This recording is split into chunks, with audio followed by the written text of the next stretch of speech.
In the heart of Scotland, shrouded in the misty veil of folklore and mysticism, lies the deep, dark expanse of Loch Ness. This legendary body of water is home to one of the world's most enduring mysteries, the elusive creature known as Nessie. But our tale today weaves another strand, one that intertwines with the enigma of Nessie. Today, we delve into the realm of the infamous occultist Aleister Crowley and his mysterious connection with Loch Ness. Aleister Crowley, born in 1875, was a man who danced on the edges of society, reveling in his self-styled persona as the Great Beast. His flamboyant character and controversial practices earned him a distinctive place in the annals of British occultism. This man of many mysteries wove a web of myths that have continued to intrigue and bewilder us to this day. The tale takes an intriguing turn in 1899 when Crowley made a curious purchase, the Boleskine House, perched ominously on the shores of Loch Ness. He chose this eerie abode for its unique occult architecture, intending to perform an ancient and complex ritual known as the Opera Melon. This ritual, traced back to the 1400s, involved the summoning of a guardian angel and the binding of the four great dukes of hell: Lucifer, Satan, Leviathan, and Belial. Of particular resonance in our tale is Leviathan, an ancient sea dragon, adding a ripple of anticipation to Crowleys' endeavors. Legend whispers of the unforeseen consequences of Crowley's actions.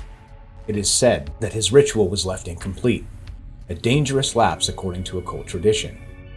This misstep sparked a chain of strange occurrences, leaving a lasting aura of mystery around Boleskine House. And it was during this tumultuous period that something began to stir in Loch Ness. In the wake of Crowley's interrupted ritual, reports began to surface about an unknown creature inhabiting Loch Ness. Was it mere coincidence that these sightings coincided with Crowley's dabbling in the occult? Or did Crowley's unfinished ritual summon something from the deep, giving birth to the legend we now know as Nessie? As we pull back the veil on these intertwined mysteries of Aleister Crowley and the Loch Ness Monster, we are only scratching the surface of a story shrouded in mystery and folklore. What more secrets does Loch Ness hold? What other mysteries lie hidden in the life of Aleister Crowley?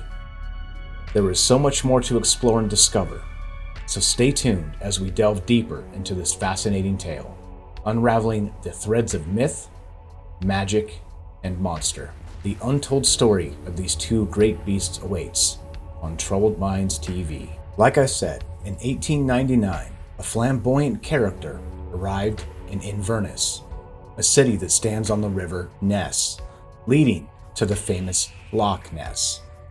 This character, of course, was none other than Aleister Crowley, a man who had come to be known as the Great Beast, and also the wickedest man in the world. Crowley was a colorful figure in British occultism, shocking the conservative Victorian society with his magical and sexual experimentation. He was the master of weaving intricate webs of myths about himself, and his arrival at Inverness was no different. Crowley purchased the brooding Boleskine House on the shores of Loch Ness for twice the amount the building was worth, a move that raised eyebrows and whispers among the locals.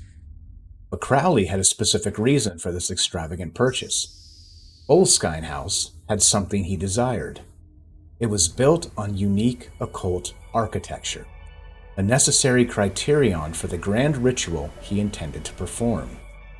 He chose this remote, foreboding house to carry out the ritual of Opera Melon, an ancient rite that took a daunting 18 months to perform. The ritual of Opera Melon traced its roots back to the 1400s.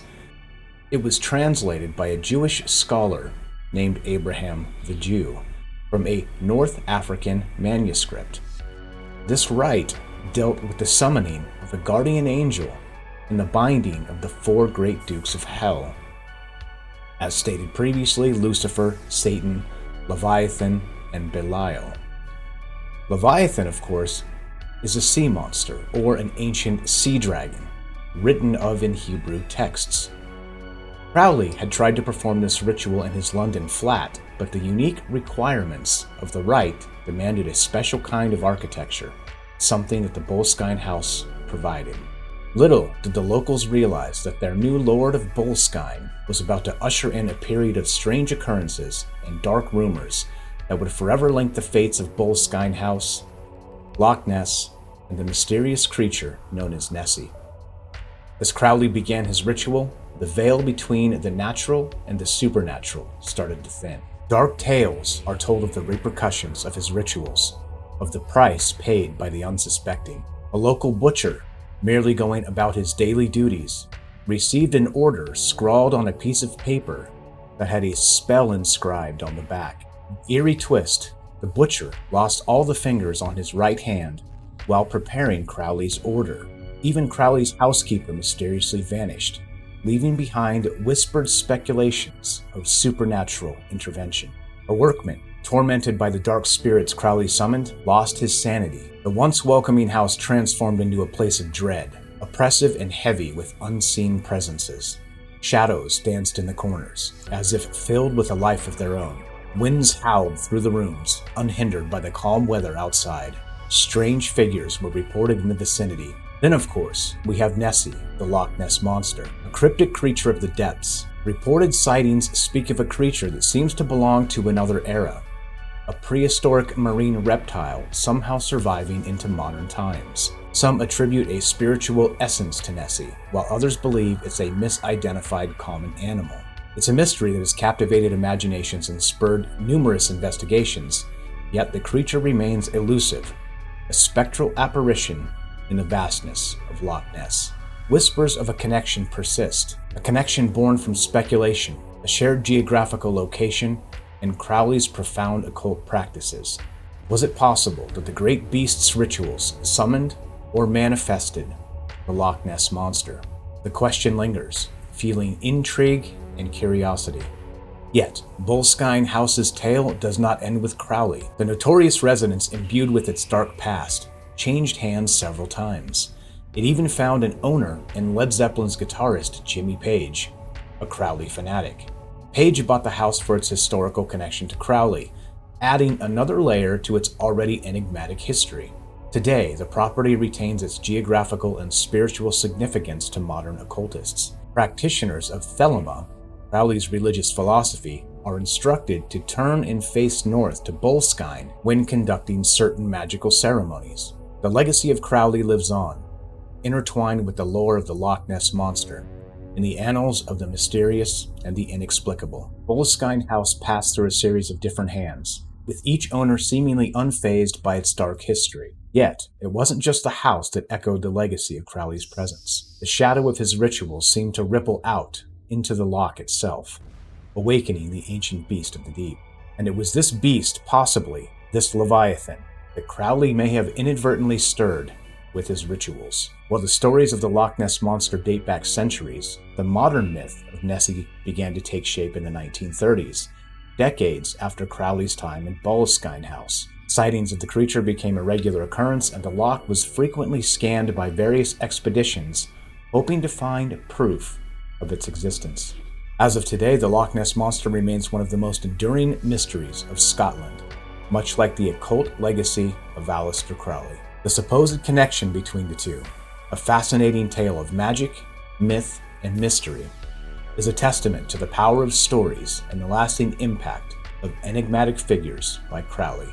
Even in the modern age, the shadow of the great beast looms large over the quiet waters of Loch Ness, a reminder of a time when the boundaries between the natural and the supernatural seemed a little less defined. A chilling saga set against the backdrop of a tranquil Scottish landscape. Whether or not you believe in the supernatural, one thing is clear. The story of Boleskine House and its most famous resident has left an indelible mark on the annals of the strange and the unexplained.